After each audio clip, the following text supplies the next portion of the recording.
Hintay.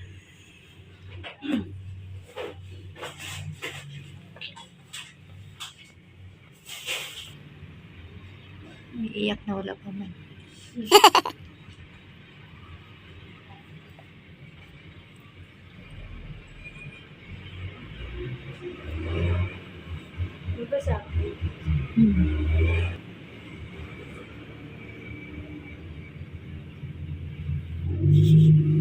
Kaya mo yan.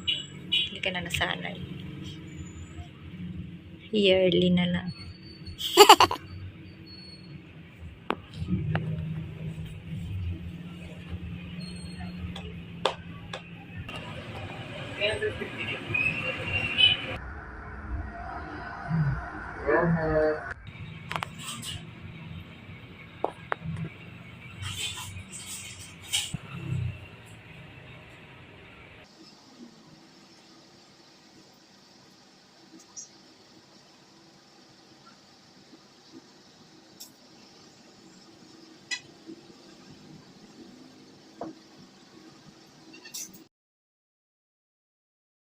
Yan. Kakarating na namin galing. Yan. Daldal pa rin. Kahit wala ng ngipin. Diba? Sasalita pa rin. Kaya naman yung ice cream mo.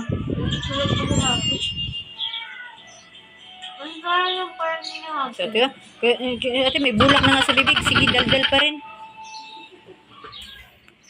Wala nang tinapay, Sel. Ubos na yung pandesal.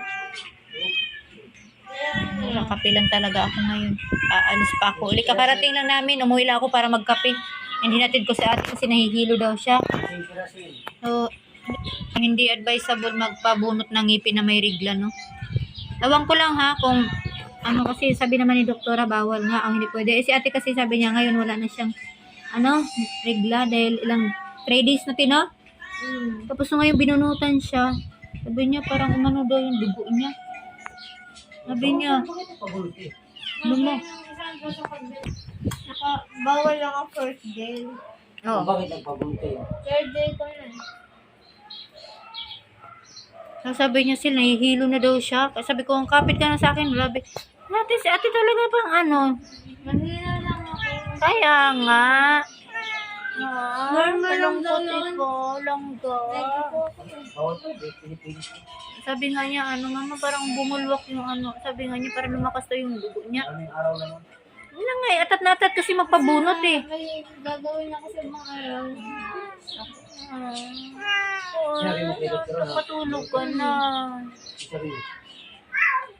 Doon sa kabila, kay doktora, sa kabila, yung doon yung mga records, ano sabi sa'yo? Bawal din. Pag first day ang bawal. First day. Dito kay doktora, kay Dunisa, Ano sabi niya? may tinanong ba siya, may rigla? Kalimutan niya na. Cellphone kasi. Hindi mo sinabi siya nung unang panalo kay Happy. About that. Alam mo ito. Naku. So ngayon, na-try na natin, advisable ba talaga? Hindi. Kasi, ayan, na-try talaga niya, nasubukan niya. Sabi niya, lumakas daw yung dugo niya. So, Bawal talaga. ewan ko lang no sa iba, no? Iba-iba naman tayo. Pero parang para sa amin, katulad na ito na experience na ate, huwag nyo lang talaga magpabunot ng my menstruation. Pero kung sinabi naman ng mga doktor, mga dentista nyo na okay lang, kayo, nasa sa inyo na, pero kami hindi ko na ito pauulitin yung alam ko. Kasi sabi talaga niya, nahihilo siya. And dapat wala na kasi siyang dugo ngayon. Bumalik. Kaya huwag ka magbuhat-buhat ha. Nagpantalay na lang ako. Sinabi pa talaga dito. Kulong yung gamot. And ayun, basta, yun na lang. Huwag mo na ulitin yan. Magbabay ka na. Okay.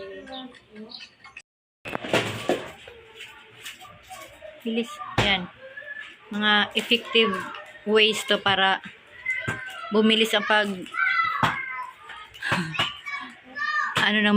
di ba pag nagbunot, no, kailangan talaga naka-ice cream. Pero pag sa probinsya naman, hindi naman tayo ganyan.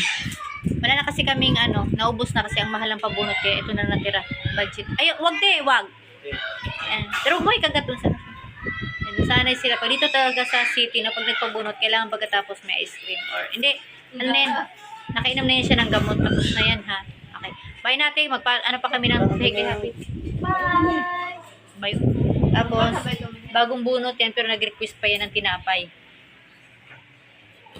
Mas may palaman pa. O, diba? Kita yan.